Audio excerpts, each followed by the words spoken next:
नमस्कार साथियों, आज के वीडियो में हम मॉक टेस्ट नंबर 2 के क्वेश्चंस करेंगे। तो सबसे पहला क्वेश्चंस देखिए, आपकी स्क्रीन पर है।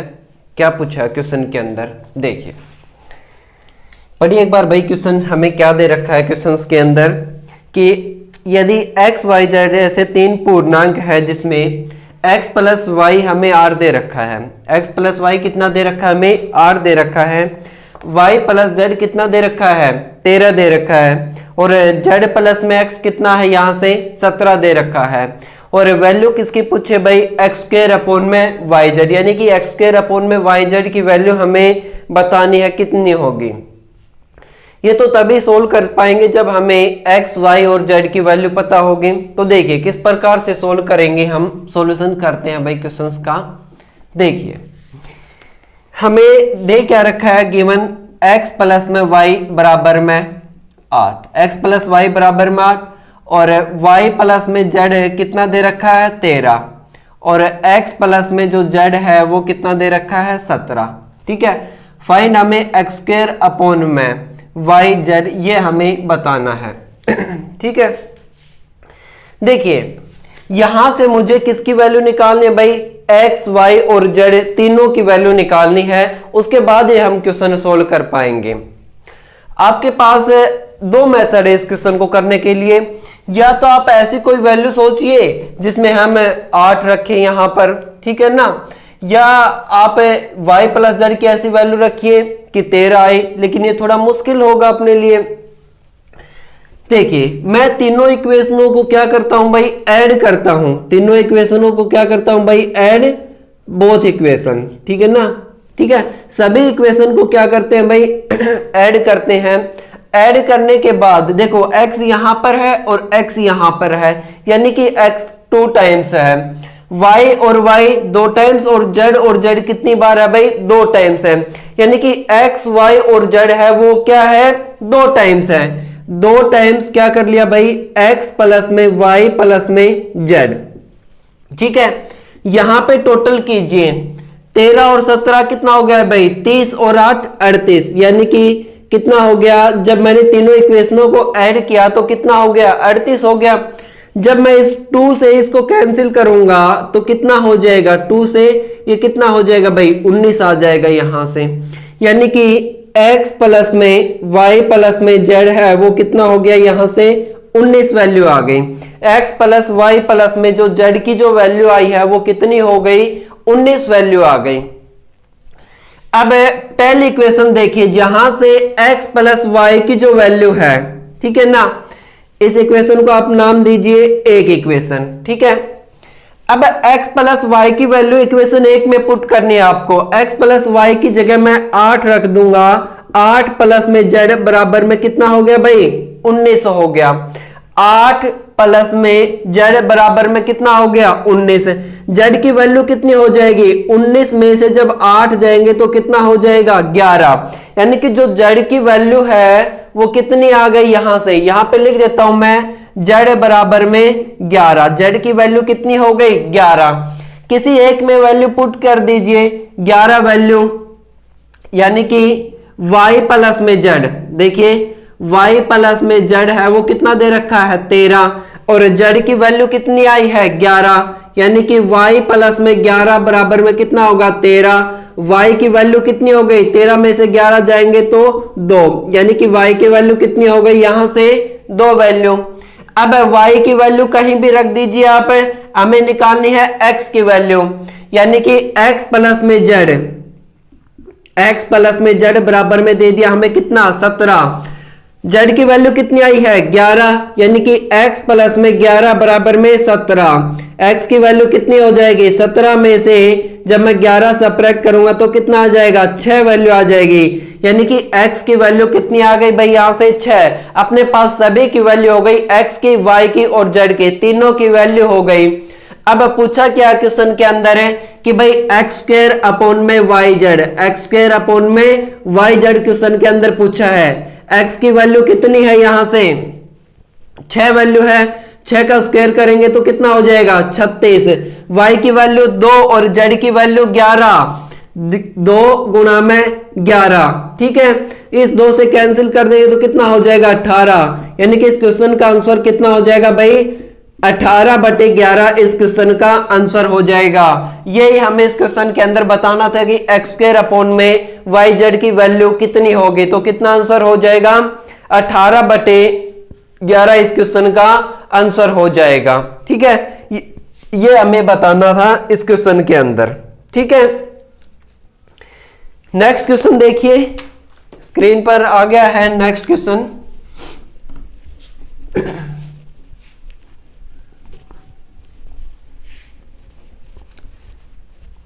क्वेश्चन नंबर 2 पढ़िए, क्या कहा है क्वेश्चन में।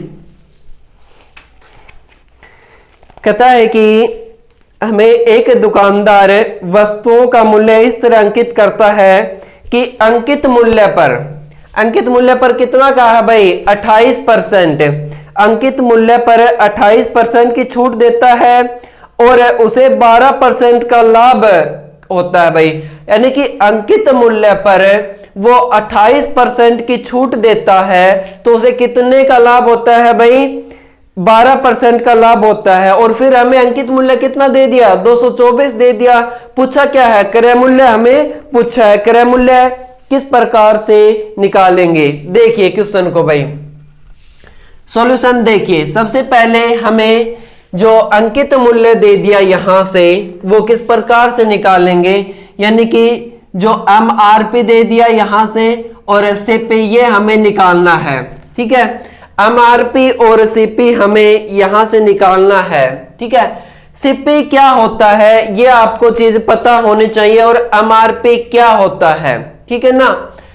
अगर मैं MRP क्या होता है भाई 100 प्लस में P, 100 प्लस में P अगर मैं ऐड कर दूं तो MRP हो जाएगा। और कॉस्ट प्राइस क्या होता है 100 में से जो हमें छूट दे रखी है वो मैं अगर लिख दूं यहां से तो कितना हो जाएगा वो कॉस्ट प्राइस होता है, ठीक है। कॉस्ट प्राइस कितना होता है, यानी कि अंकित मूल्य और क्रय मूल्य कितना हो जाएगा यहां से। अब वो प्रॉफिट कितने की कह रहा है भाई MRP पर प्रॉफिट कितने की कह रहा है 12%, यानी कि 100 प्लस में 12% कितना हो जाएगा 112। और वो कह रहा है कि 28% इस पर डिस्काउंट है। 100 में से मैं 28% क्या करूंगा भाई सब्ट्रैक्ट कर दूंगा, ठीक है ना। 28% क्या करेंगे सब्ट्रैक्ट कर देंगे, ठीक है। ये हमें करना था इस क्वेश्चन के अंदर। देखिए भाई ये कितना हो गया यहां से 112 और 100 में से 28 जब मैं घटाऊंगा तो कितना हो जाएगा 72 हो जाएगा। 100 में से 28 जब मैं सब्ट्रैक्ट करूंगा तो कितना हो जाएगा 72 हो जाएगा, ठीक है ना। अब जो अंकित मूल्य है वो कितना दे रखा है हमें, अंकित मूल्य 224 दे रखा है भाई, यानी कि 112 की वैल्यू कितनी है 224 दे रखी है। और हमें कहा है कि ये कॉस्ट प्राइस बताना है, यानी कि ये कितने गुना पर है 2 गुना पर। लेकिन जो CP होगा वो भी कितना, अगर भाई MRP 2 गुना है तो कॉस्ट प्राइस भी कितने गुना हो जाएगा 2 गुना, यानी कि 72 दूनी कितना हो जाएगा 4 और 4 और 1, यानी कि कितना आंसर हो जाएगा भाई 144 इस क्वेश्चन का आंसर हो जाएगा, ठीक है। ये हमें इसके अंदर बताना था कि वस्तु का जो कॉस्ट प्राइस है वो कितना होगा, तो कितना हो जाएगा भाई 144 इस क्वेश्चन का आंसर हो जाएगा, ठीक है। नेक्स्ट क्वेश्चन देखिए। नेक्स्ट क्वेश्चन है ट्रिग्नोमेट्री से। क्वेश्चन पढ़िए। क्वेश्चन के अंदर हमें क्या दे रखा है देखिए, कहा है कि 6 tan a बराबर कितना दे दिया भाई हमें 6 tan a बराबर में 5।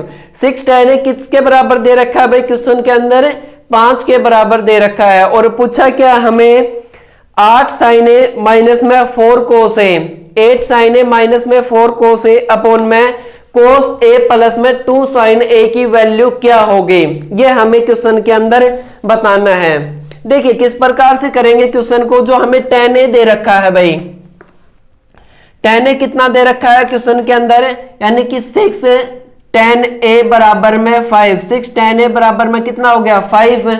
और tan a की वैल्यू जब मैं यहां से निकालूंगा तो कितना हो जाएगा 5/6। tan a बराबर में कितना हो गया भाई 5/6। अब पूछा क्या है क्वेश्चन के अंदर वो मैं एक बार लिख लेता हूं भाई 8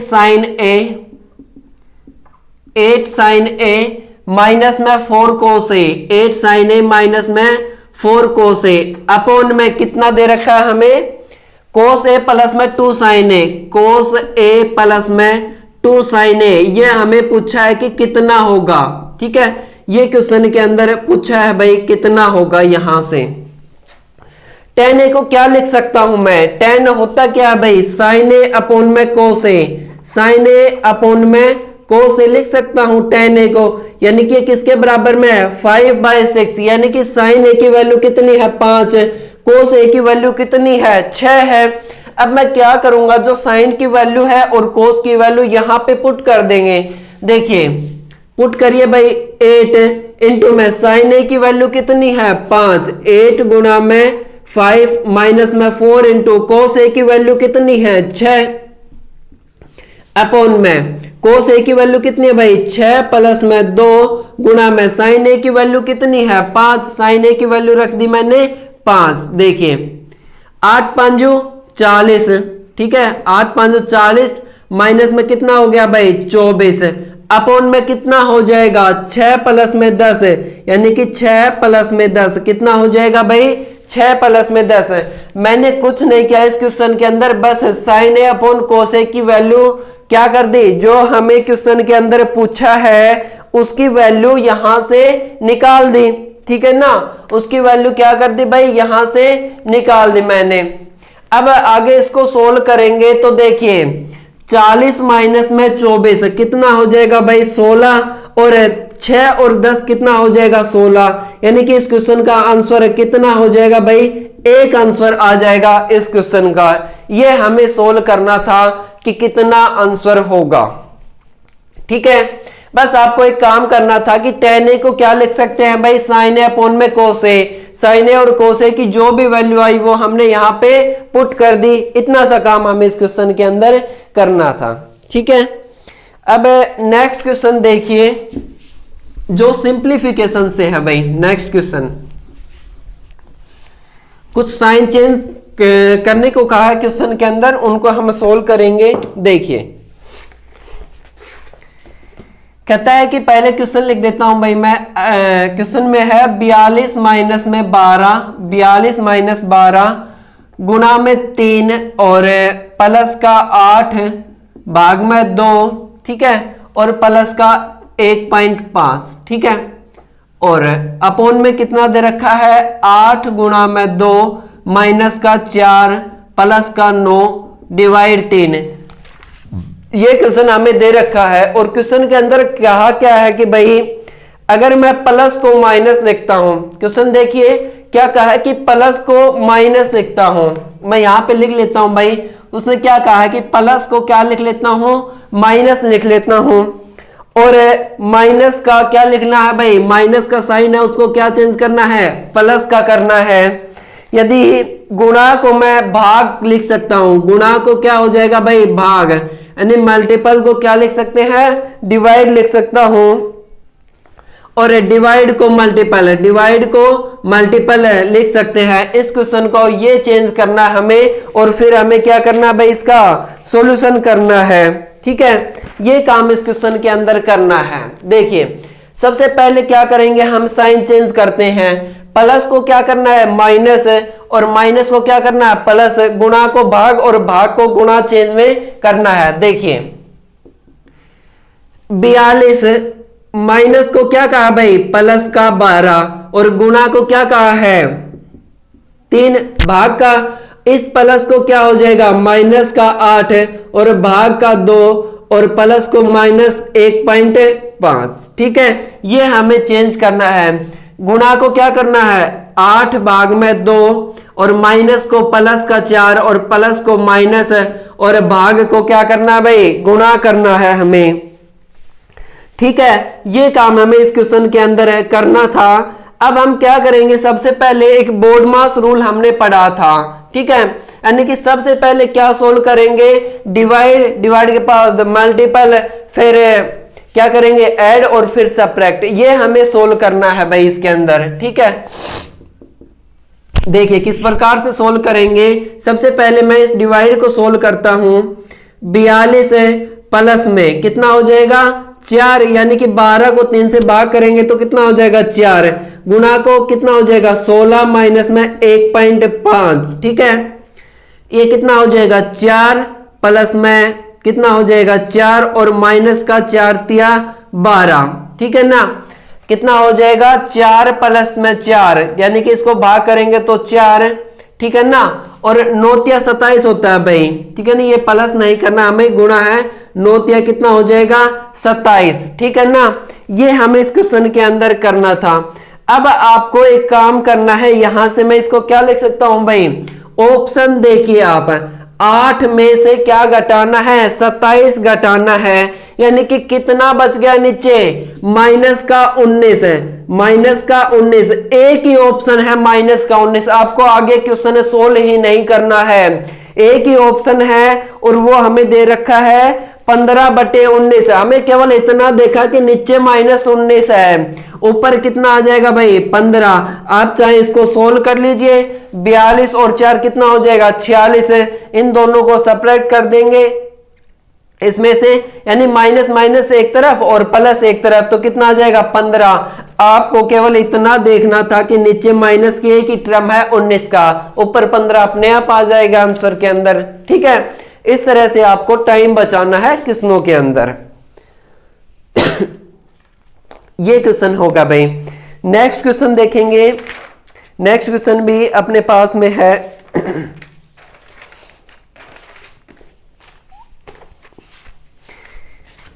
नेक्स्ट क्वेश्चन फिर से अलजेब्रा का है, पढ़िए तब तक आप स्क्रीन पर।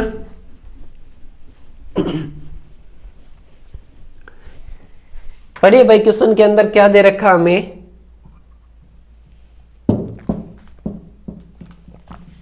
देखिए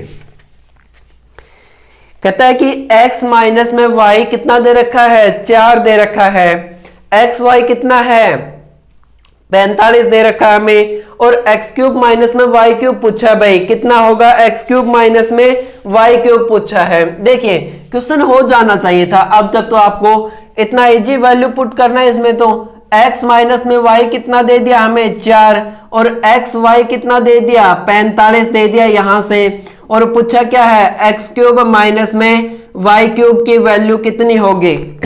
एक्स क्यूब माइनस में जो वाई क्यूब की जो वैल्यू है वो कितनी होगी, ये हमें इस क्वेश्चन के अंदर बताना है भाई। देखिए किस प्रकार से करेंगे सोल्व इसको। हमें डायरेक्ट करते हैं भाई इस क्वेश्चन को वैल्यू पुट से। देखिए ऐसी संख्या क्या लिखूं मैं x और y क्या लिखूं मैं कि दोनों को जब सब्ट्रैक्ट करूं तो 4 आना चाहिए और मल्टीपल करूं तो 45 आना चाहिए। देखो भाई मल्टीपल करता हूं मैं तो कितना हो जाएगा 5 और 9 या 5। देखो अगर मैं 45 को ये लिखता हूं भाई, 45 को भाग करके देखता हूं, ठीक है, इस प्रकार से 5 ने 45 और 9 और 1, यानी कि दो संख्या कितनी हो गई 5 और 9। लेकिन हमें 5 पहले नहीं लेना है, x की वैल्यू हमें बड़ी लेनी है ताकि ये आंसर प्लस में हो, यानी कि x की जगह 9 रख दो और y की जगह 5 रख दो तो क्वेश्चन हो गया सोल्व। 9 का क्यूब है और माइनस में क्या करना है भाई 5 का क्यूब है, ये काम हमें इस क्वेश्चन के अंदर करना था। 9 का क्यूब कितना हो जाएगा भाई 729 है। 9 का क्यूब कितना होता है भाई 729 है। 5 का क्यूब 25 पंजू 125 है, यानी कि 729 में से 125 जब सब्ट्रैक्ट करेंगे तो कितना हो जाएगा 4 0 और 7 में से 1 गया तो 6, यानी कि 604 इस क्वेश्चन का क्या हो जाएगा आंसर। इस तरह से आपको डायरेक्ट करना था, ना कि आपको ये क्वेश्चन है यानी कि आइडेंटिटी लगा के आपको सोल्व करना था, ठीक है। इस प्रकार से आप इस क्वेश्चन को सोल्व कर सकते थे आप वैल्यू पुट करके, ठीक है, इस प्रकार से थे भाई। नेक्स्ट क्वेश्चन देखिए क्या कहा है हमें। नेक्स्ट क्वेश्चन है भाई ज्योमेट्री से। बहुत ही अच्छा क्वेश्चन है, आप ध्यान से क्वेश्चन को पढ़िए। क्या कहा है क्वेश्चन के अंदर, देखिए क्वेश्चन में क्या कहा हमें कि ए बी सी किसी वृत्त की तीन भुजाएं इस प्रकार से हैं। एक वृत्त के अंदर ए बी सी इस प्रकार से हैं कि जो ए बी और ए सी है वो केंद्र से ओ पर 110 और 130 डिग्री का एंगल बनाती हैं। कितने डिग्री का भाई? 110 और 130 डिग्री का एंगल बनाती हैं। इसमें पूछा क्या हमें? बी ए सी पूछा है भाई। क्या पूछा है हमें? बी ए सी पूछा है कि कितना होगा। देखिए किस प्रकार से करेंगे क्वेश्चन को। एक सर्कल दे दिया, यानी कि वृत्त क्या होता है भाई? हमें एक सर्कल दे दिया और सर्कल के अंदर ये अपने पास क्या हो गया भाई? एक सर्कल हो गया, ठीक है। इस सर्कल के अंदर हमें ए बी सी इस प्रकार से दे दी। एक सर्कल के अंदर हमें ए बी सी इस प्रकार से दे दी। ये किसी पॉइंट ओ हो गया और ये ओ पॉइंट, ठीक है ना। ये क्या हो गया भाई? ए हो गया, ये बी हो गया और ये सी हो गया, ठीक है। ए बी और सी ये हो गया अपने पास में। अब क्वेश्चन के अंदर हमें पूछा क्या है भाई? हमें पूछा है बी ए सी, यानी कि हमें क्वेश्चन के अंदर जो भी गिवन दे रखा सबसे पहले वो लिखते हैं हम। Angle a O c, angle a ओ और सी, यानी कि इसको अगर मैं यहां से ये मिला दूं, एंगल ए ओ सी कितना दे रखा हमें? 110 degree. Angle a o b ये कितना दे दिया हमें? 130 डिग्री। एंगल कितना दे दिया भाई? 130 डिग्री। ए ओ बी कितना दे दिया? यहां से 130 डिग्री। अब पूछा क्या है क्वेश्चन के अंदर कि भाई बी ए सी निकालना। हमें क्या निकालना भाई? बी ए सी हमें बताना है कितना होगा। बी ए सी की वैल्यू हमें बतानी है कि कितनी होगी। ये क्वेश्चन है अपने पास में, ठीक है। देखिए आपको पता होगा सर्कल के अंदर हम क्या यूज करते हैं आइडेंटिटी का। सबसे पहले जो बी ओ सी, यानी कि अगर मैं इस कंप्लीट सर्कल की बात करूं, इस सर्कल के कंप्लीट की बात करूं तो ये कितने डिग्री का होगा भाई? एक जो सर्कल होता है वो कंप्लीट कितने डिग्री का होता है भाई? 360 डिग्री का। कंप्लीट यहां पे लिखते हैं भाई। अगर मैं एंगल बी ओ सी फाइंड करूंगा तो ये देखिए पूरा सर्कल कितने का है भाई? अगर इस पूरे सर्कल की मैं बात करूं तो कितना है? 360 डिग्री का। अगर मैं 360 में से अगर मुझे b o c angle find करना है, यानी कि केवल मुझे ये एंगल फाइंड करना है, ठीक है ना, ये एंगल फाइंड करना है, बी ओ सी फाइंड करना है। अगर मैं 360 में से ए ओ बी और ए ओ सी सब्ट्रैक्ट कर दूंगा, यानी कि माइनस में 110 प्लस में 130, ठीक है, यानी कि 360 माइनस में 240 कितना हो जाएगा भाई? 120 डिग्री का एंगल आ जाएगा बी ओ सी। बी ओ सी कितना का आ गया भाई? 120 डिग्री का एंगल हो गया। अब पूछा क्या एंगल है? ए बी सी का, यानी कि बी ए सी एंगल कितना हो जाएगा? 1/2 एंगल ऑफ बी ओ सी, यानी कि 1/2 एंगल बी ओ सी।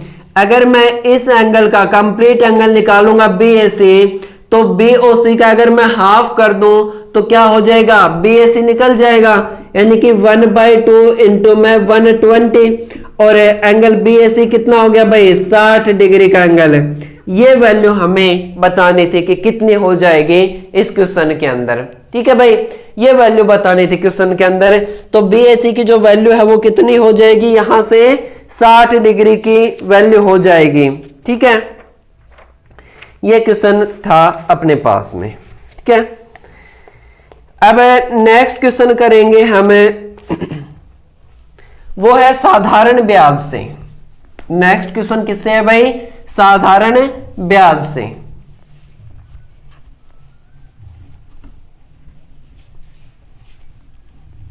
देखिए क्वेश्चन पढ़िए। क्वेश्चन के अंदर हमें क्या कहा गया है? साधारण ब्याज पर वार्षिक ब्याज दर से 4300 रुपए की राशि, क्या कहा भाई? 4300 रुपए की राशि 2 वर्ष में कितनी हो जाती है? 4644 रुपए हो जाती है। तो आपको बताना है कि किस ब्याज दर से 5 वर्ष में, ठीक है ना, यानी कि उसी ब्याज दर से 5 वर्ष में ये राशि 10,104 रुपए हो जाएगी। इस क्वेश्चन के दो तरीके हैं। एक तो आप सबसे पहले यहाँ पे क्या निकालेंगे, हम रेट यानी कि दर निकाल लेंगे, ठीक है, और दर निकालने के बाद हम 5 वर्ष का जो हमें कुल दे रखा है भाई, देखो सबसे पहले हमें गिवन क्या है वो लिख लेते हैं, 4300 रुपए की राशि, ठीक है ना, 2 वर्ष में 4300 रुपए की राशि 2 वर्ष में कितनी हो जाती है, 4644 रुपए हो जाती है। फिर पूछा है कि 5 वर्ष में, ठीक है ना, तो यह 10,104 रुपए, ठीक है ना, हो जाएगी, ठीक है ना, 5 वर्ष में 10,104 हो जाएगी। तो हमें बताना है कि शुरू में जो मूलधन था वो कितना है, मूलधन हमें बताना भाई इस क्वेश्चन के अंदर। किस प्रकार से करेंगे, देखिए सबसे पहले हम इसकी रेट निकालते हैं। क्वेश्चन के अंदर हम क्या फाइंड करेंगे भाई, रेट फाइंड करेंगे, ठीक है। रेट किस प्रकार से फाइंड करेंगे, 4300 रुपए थे, ठीक है ना, यानी कि जो मूलधन था शुरू में वो कितना था, 4300 रुपए था, लेकिन 2 वर्ष के बाद कितना हो गया भाई, 4644 रुपए, यानी कि 4600 जब 44 रुपए हो गया, ये क्या हो गया, 4300 रुपए बढ़कर 4644 हो गए, यानी कि 344 रुपए क्या हो गया, ब्याज हो गया, 344 रुपए क्या हो गया, ब्याज हो गया। अब 344 रुपए जो ब्याज हुआ है वो किस पर हुआ है भाई, 4300 पर। अब फार्मूला क्या होता है भाई, साधारण ब्याज का जो फार्मूला होता है वो कितना होता है, मूलधन गुणा में दर गुणा में समय, मूलधन गुणा दर गुणा समय बटे में कितना हो जाएगा, 100, मूलधन गुणा दर गुणा समय बटे में कितना हो जाएगा, 100 हो जाएगा। अब ब्याज कितना है, 344 रुपए, मूलधन कितना है, 4300 रुपए, और दर हमें निकालनी है, यानी कि आर मुझे निकालनी है, और समय कितना दे दिया, 2 अपोन में कितना हो गया, 100, ठीक है ना। अब देखिए मैं यहां से डायरेक्ट करता हूं भाई, जो 344 रुपए गुणा में 100 और बटे में कितना हो गया, 4300 और गुणा में 2 बराबर में कितना हो गया, आर, यानी कि दर मुझे यहां पे फाइंड करनी है कि कितनी हो जाएगी, ठीक है ना, दर मुझे बतानी है कि कितनी हो जाएगी। देखिए 2 जीरो से 2 जीरो हो गया, 43 दूनी कितना होता है, 96, और 96 को 4 से करेंगे तो कितना हो जाएगा, 344, यानी कि आर कितनी हो गई भाई, 4% हो गई, आर कितनी हो गई, यहां से 4%, आर की वैल्यू है वो कितनी हो गई, 4%। अब कहता है कि 10,104 रुपए हो गए, 10,104 रुपए, ठीक है ना। अब दर क्या कह रहा है, 4% की दर से कितने हो जाएंगे, मूलधन बताना हमें, यानी कि जो कुल राशि थी वो कितनी हो गई, 10,104 गुणा में 5 वर्ष, और 4% का जब मैं निकालूंगा यहां से भाई, देखिए 10,104 गुणा में 4/100 और परसेंटेज, यानी कि 5 वर्ष के लिए, कितने वर्ष के लिए कहा है उसने, 5 वर्ष के लिए कहा है, ठीक है ना। ये हमें फाइंड करना है, 10,104 कितने के लिए, 4 के लिए।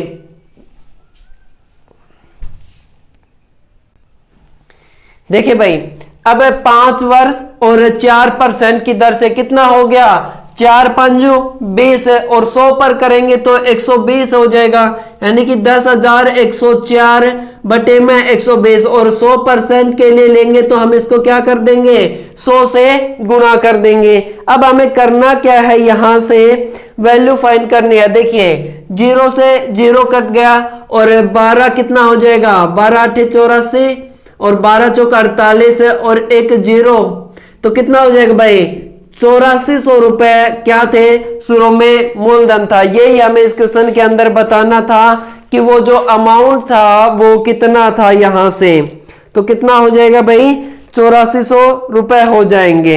ये हमें इसका आंसर निकालना था। ठीक है, नेक्स्ट क्वेश्चन पढ़िए। नेक्स्ट क्वेश्चन में क्या कहा है हमें, चाल, समय और दूरी, यानी कि जो रेलगाड़ी का चैप्टर मैंने आपको कराया था उसी से बेस क्वेश्चन है।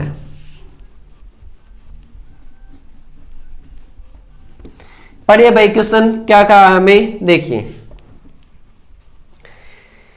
क्वेश्चन में हमें कहा है कि कोई रेलगाड़ी एक खंबे को 12 सेकंड में और 170 मीटर लंबे पुल को 36 सेकंड में पार करती है, तो उसकी चाल हमें बतानी है भाई किलोमीटर पर हावर में। यानी कि किस में बता रखी है हमें, देखो मीटर और सेंटीमीटर में दे रखी है, और लास्ट में जो आंसर पूछा है वो किस में है, किलोमीटर पर हावर में। ठीक है, देखिए सबसे पहले मैं क्या करूंगा, अगर मैं आपको इसको एक्स मेथड से बताऊं, ठीक है, तो भी आप इजीली फाइंड कर सकते हैं इसको। देखिए किस प्रकार से करेंगे भाई, एक रेलगाड़ी किसी खंबे को कितने सेकंड में, खंबे को 12 सेकंड में, ठीक है ना, खंबे को 12 सेकंड में पार करती है, लेकिन पुल को कितने सेकंड में, वो कितने सेकंड में पुल को भाई 36 सेकंड में पार करती है, 36 सेकंड में पार करती है। और पुल की यानी कि 170 मीटर लंबे पुल को 136 सेकंड में पार करती है। किस प्रकार से करेंगे इस क्वेश्चन को, हमें देखिए सबसे पहले हम क्या करेंगे, यहां पे रेलगाड़ी की जो कुल दूरी है वो मानते हैं।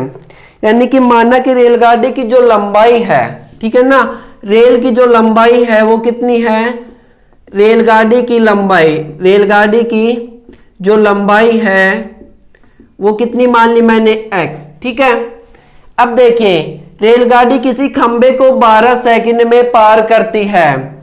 स्पीड इज इक्वल टू क्या होता है भाई, डिस्टेंस अपॉन में टाइम, यानी कि चाल बराबर में क्या होता है, दूरी बटे में समय। चाल बराबर क्या होता है, दूरी बटे समय। चाल किसके बराबर होती है, दूरी बटे समय।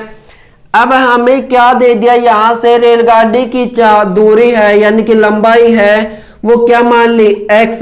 कितना समय लेती है, 12 सेकंड लेती है। ठीक है, कितना समय लेती है भाई, 12 सेकंड लेती है। लेकिन वो 170 है, रेलगाड़ी की दूरी प्लस में 170 मीटर पुल को कितने सेकंड में, यानी कि दूरी बटे समय कितने में भाई, 36 सेकंड में पार करती है। ये कितना हो जाएगा, 12 तिया 36 हो जाएगा, यानी कितना हो जाएगा 3x बराबर में x प्लस में 170।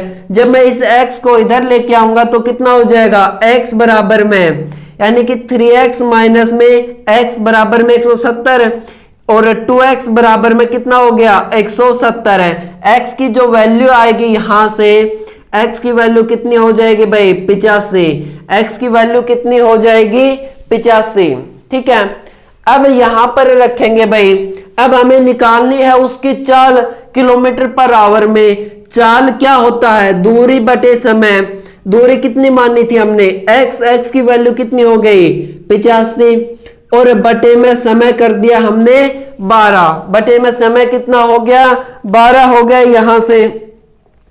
लेकिन उसने पूछा है कि किलोमीटर पर आवर में, जब मैं मीटर से किलोमीटर में जाऊंगा तो क्या करना पड़ेगा, 18/5 से गुणा करेंगे। तो देखिए 17 5 85 और 6 दूनी 12 और 6 तिया 18, 17 दूनी 34, 17 तिया 51/2, यानी कितना हो जाएगा भाई, 25.5 किलोमीटर पर हावर क्या हो जाएगी, उसकी स्पीड हो जाएगी। 25.5 किलोमीटर पर हावर क्या हो जाएगी भाई, उसकी स्पीड हो जाएगी। ये हमें बताना था इस क्वेश्चन में। ठीक है, ये हो जाएगा अपने पास में आंसर कितना, 25.5 किलोमीटर आंसर हो जाएगा। ठीक है, अब नेक्स्ट क्वेश्चन हम देखेंगे भाई। नेक्स्ट क्वेश्चन में क्या कहा है, देखिए नेक्स्ट क्वेश्चन है वो कहां से संबंधित है, एवरेज से, यानी कि औसत से संबंधित क्वेश्चन है। तब तक आप क्वेश्चन पढ़िए, क्वेश्चन में हमें क्या दे रखा है।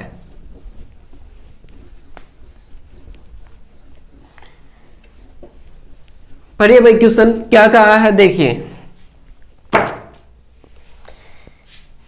एवरेज का क्वेश्चन है, औसत का। 6 संख्याओं में प्रथम 5 संख्याओं का जो योग है वो छठी का कितना दे रखा है भाई, 7 गुना, यानी कि 5 संख्याओं का जो औसत है, प्रथम 5 का, वो छठी का कितना है, 7 गुना है। यदि संख्याओं का औसत 136 है तो छठी संख्या का मान आपको बताना है कि कितना होगा। छठी संख्या का मान आपको बताना है कितना होगा। देखिए, मान लीजिए कि मैंने 6 संख्याएं मान ली भाई, क्या, a b c d e f, 6 संख्याएं मान ली, ए बी सी डी ई और एफ, ठीक है, ये संख्याएं मान ली।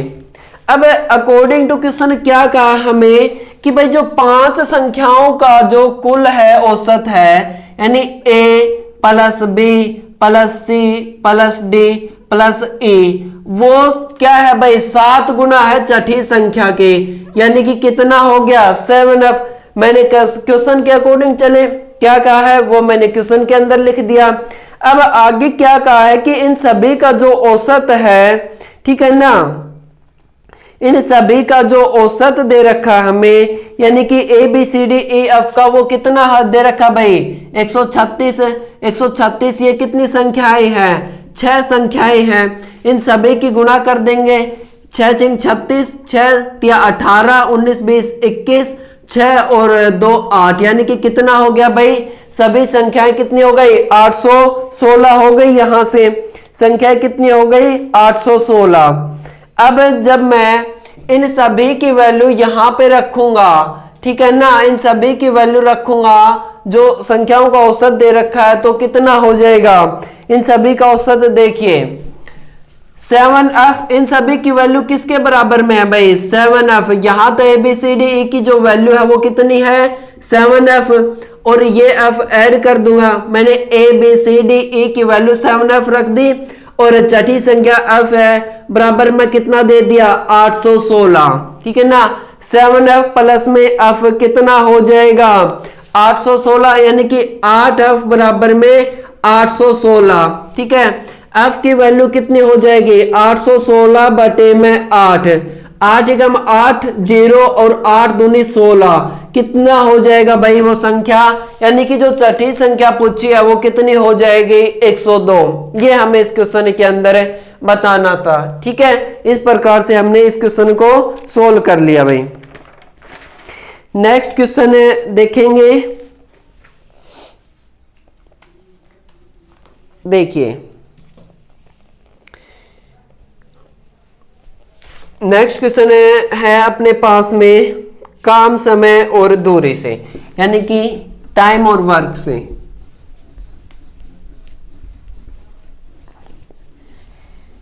क्वेश्चन के अंदर क्या कहा है, सबसे पहले वो पढ़िए भाई। देखिए क्वेश्चन पढ़िए, सबसे पहले क्या कहा है क्वेश्चन के अंदर, ए बी सी अलग अलग कार्य को 24, 15 और 12 दिन में पूरा करते हैं, ठीक है ना। बी और सी ने कार्य आरंभ किया और 3 दिन बाद छोड़कर चले गए। 3 दिन तक कार्य किया और 3 दिन के बाद छोड़कर कार्य को चले गए। ए ने शेष कार्य कितने दिन में करेगा, ये हमें बताना है। सबसे पहले देखिए, ए बी सी ने कार्य कितने दिन में किया भाई, ए ये बी हो गया और ये सी। ए कितने दिन करता भाई, 24 दिन में, और बी कितने दिन में, 15 दिन में, और सी 12 दिन में, यानी कि 24, 15 और 12 हमें ये दे रखा है, इतने दिन में ये कार्य करते हैं। कुल कार्य मुझे यहां से निकालना है, ठीक है ना। क्या फाइंड करेंगे भाई, यहां से कुल कार्य, ठीक है। अब इनका एलसीएम लीजिए, 24, 12 और 15 का ऐसा एलसीएम लीजिए कि यहां पर जब मैं सोल्व करूं तो कुल कार्य में तीनों डिवाइड हो जाए। देखिए भाई 60 से ये दोनों हो जाएंगे, लेकिन 24 नहीं होगा, तो 120 क्या करेंगे, इनका कुल कार्य कितना हो जाएगा भाई 120। कुल कार्य कितना हो जाएगा 120। यहां से ए की एफिशिएंसी 24 5 120, 15 चिक 90, 15 8 120 और 12 दही, यानी कि ए है वो एक दिन में 5 कार्य है, बी एक दिन में 8 कार्य और सी एक दिन में 10 कार्य करता है। अब क्वेश्चन देखिए, बी और सी ने कार्य आरंभ किया और 3 दिन बाद छोड़कर चले गए। भाई बी और सी ने कार्य आरंभ किया, 3 दिन बाद छोड़कर चले गए, ठीक है ना। एक दिन का कार्य है बी और सी का, एक दिन का कार्य है बी और सी का कितना है भाई 18, और 3 दिन बाद 3 दिन का कार्य कितना हो जाएगा भाई 18 गुणा 3, 18 तिया कितना हो जाएगा भाई 54 कार्य हो जाएगा। यानी कि बी और सी ने कितना काम कर दिया 54 काम कर दिया। अब मैं 120 में से 54 जब घटा दूंगा तो कितना हो जाएगा 6 और 6 5 11, ठीक है ना। यानी कि 66 काम है वो कौन करेगा भाई ए करेगा, शेष काम कौन करेगा भाई ए करेगा। यानी कि 66 को 5 से करेंगे तो 5 कम 13 5 65, यानी कि कितना हो जाएगा 1, ठीक है ना। कितना हो जाएगा भाई 13 सही 1/5 इस क्वेश्चन का आंसर हो जाएगा। ए कितने दिन में करेगा 13 सही 1/5 दिन में इस कार्य को ए करेगा। ये हमें इस क्वेश्चन का आंसर हो जाएगा। ये बताना था कि ए कितने दिन में शेष कार्य है। ये क्या है शेष कार्य है, करना किसको बी और सी तो चले गए, ए कर देगा। ए का कितना करता भाई एक दिन में काम 5 काम करता है, तो 13 सही 1/5 आंसर हो जाएगा, ठीक है। अगला जो क्वेश्चन है वो है भाई ज्योमेट्री से संबंधित क्वेश्चन। पढ़िए तब तक आप।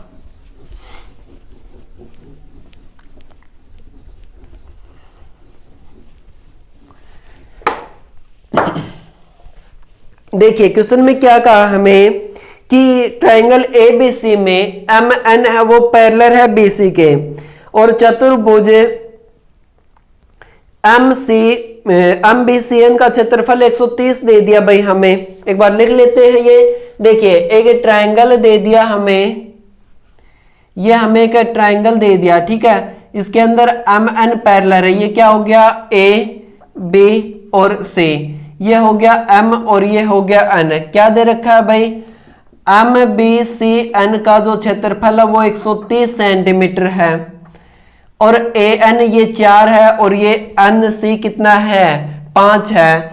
तो हमें ट्रायंगल एम ए एन का क्षेत्रफल बताना है कितना होगा। ये क्वेश्चन हमें करना है कि भाई एम ए एन का जो क्षेत्रफल है वो कितना होगा, ठीक है। ये हमें क्वेश्चन करना है। किस प्रकार से करेंगे भाई, देखिए ये हमें नहीं दे रखा, इसको मैं क्या करता हूं x मान लेता हूं मैं, और ये जो पूरा दो हमें दे रखा है एम एन सी बी, इसका क्षेत्रफल हमें 30 दे दिया। एम एन सी बी का एम बी सी एन कर लीजिए, इसका हमें 130 दे दिया। अगर मैं पूरी ट्रायंगल की बात करूं ए बी सी का जो एरिया होगा, यानी कि जो ट्रायंगल ए बी सी का एरिया होगा वो कितना हो जाएगा भाई x प्लस में 130, यानी कि इस ट्रायंगल को ऐड और इस ट्रायंगल को ऐड कर देंगे तो 130 हो जाएगा यहां से, ठीक है ना। मैं अब इसको इस प्रकार से लिख सकता हूं भाई ट्रायंगल एम ए एन का एरिया, एम एन का क्षेत्रफल, ठीक है ना, एम एन का क्षेत्रफल अपॉन में हमें क्या दे रखा है ट्रायंगल ए बी सी का क्षेत्रफल, ट्रायंगल ए बी सी का क्षेत्रफल हो जाएगा। ये किसके बराबर हो जाएगा एम ए एन किसके बराबर में भाई ए एन अपॉन में कितना है ए बी सी कितना हो जाएगा इससे, इसका क्या कर देंगे होल स्क्वायर। ये बात समझनी थी आपको। जब मैं एम ए एन का क्षेत्रफल किसके बराबर है ए एन की साइड के, और ट्रायंगल ए बी सी कितने बराबर होगा भाई ए सी के। जब मैं यहां से एम ए एन का क्षेत्रफल निकालूंगा तो कितना दे रखा भाई एम ए एन का मैंने x मान लिया, एम ए एन का कितना हो गया भाई x, और पूरी ट्रायंगल एबीसी का कितना है x प्लस में 130 है, बराबर में है ए एन की साइड कितनी है 4 का स्क्वायर 16 हो गया, और AC कितना हो गया 981 हो गया। ठीक है, कितना हो गया भाई 16/81। इनकी क्रॉस मल्टीप्लाई कर लीजिए आप यहां से। देखिए 81x बराबर में 16x और प्लस में 16 गुना में 130। ठीक है, ये काम आपको इसमें करना था। अब मैं क्या करूंगा कि x एक साइड कर लेते हैं। 81 में से 16 गए तो कितना हो जाएगा 65x बराबर में 16 गुना में 130। x बराबर में कितना हो गया 16 गुना में 130 बटे में 65। 65 दूनी 130 और x की वैल्यू कितनी हो गई भाई 32 सेंटीमीटर। x की वैल्यू कितनी हो गई 32। यही हमें इस क्वेश्चन के अंदर फाइंड करना था। x अब मानना क्या है MAN का क्षेत्रफल। MAN का क्षेत्रफल यानी कि एरिया कितना हो गया 32 सेंटीमीटर स्क्वायर। ये हमें बताना था कि MAN का जो क्षेत्रफल है वो कितना हो जाएगा। यहां से भाई 32 आंसर हो जाएगा। MAN का जो एरिया होगा वो कितना हो जाएगा 32 आंसर हो जाएगा। ठीक है, ये क्वेश्चन हमें इसके अंदर बताना था एरिया। ठीक है, देखिए भाई अगला क्वेश्चन है, पढ़िए अगला क्वेश्चन हमें क्या दे रखा है तब तक आप।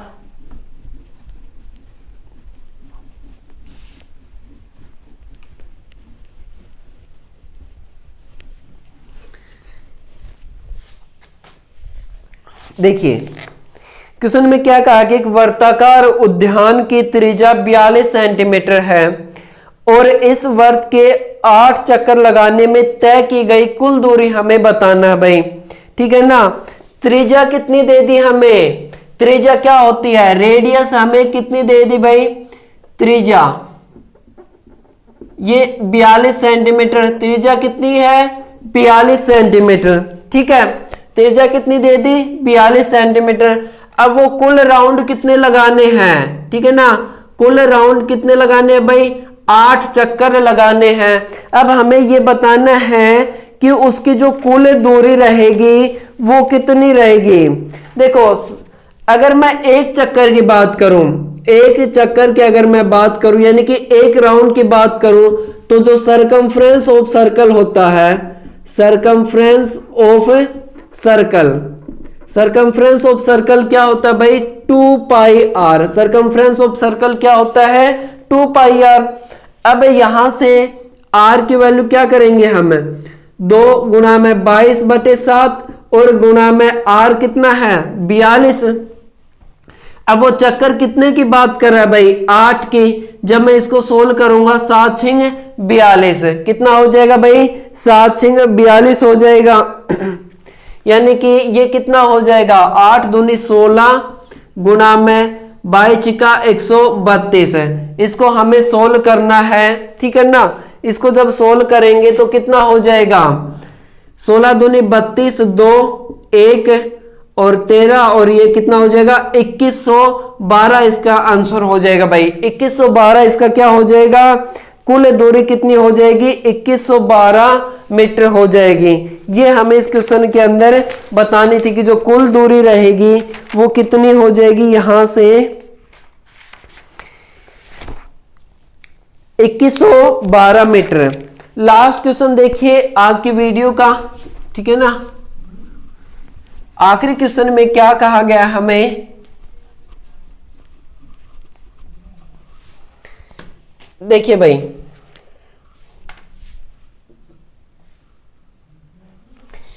क्वेश्चन पढ़िए। क्वेश्चन के अंदर हमें क्या कहा है किसी आयत की लंबाई को, क्या कहा है कि आयत की लंबाई को 40% बढ़ा दिया जाता है तथा चौड़ाई को 20% कम कर दिया जाता है, ठीक है ना। आयत को क्या कहता है भाई 40% बढ़ा दिया जाता है और चौड़ाई को 20% कम कर दिया जाता है।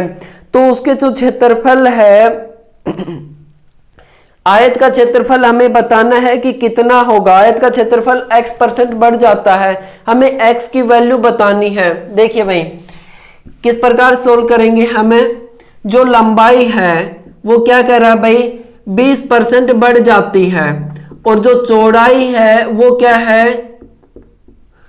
एक मिनट भाई, ये क्या दे रखा हमें 40%, लंबाई कितनी है 40% बढ़ जाती है, 40% बढ़ जाती है। और जो चौड़ाई है वो क्या है 20% घट जाती है। अब जो क्षेत्रफल x% है वो बताना है, यानी कि इसमें x की वैल्यू हमें बतानी है।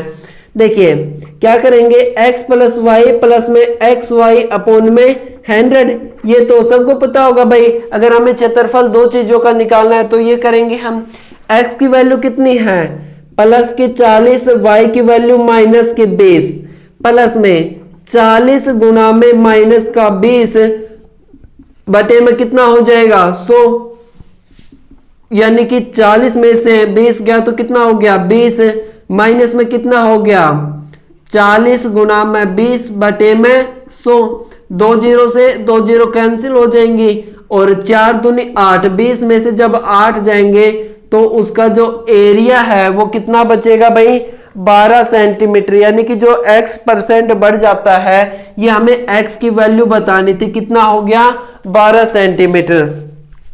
ठीक है ना, ये हमें क्या बतानी थी कि भाई जो x की वैल्यू है वो कितनी रहेगी, यहां से 12 सेंटीमीटर होगी। ठीक है, इस प्रकार